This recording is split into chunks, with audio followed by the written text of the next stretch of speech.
300 году нашей эры империя римлян уже простиралась от Аравии до Британии. Но они жаждали большего.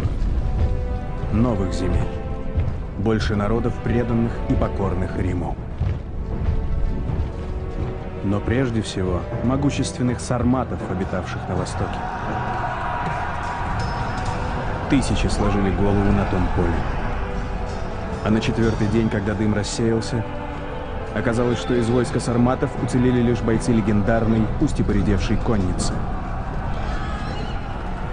Восхищенные их отвагой и искусством верховой езды, римляне сохранили им жизни. 452 год нашей эры.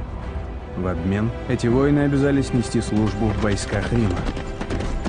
Лучше бы они погибли в тот день.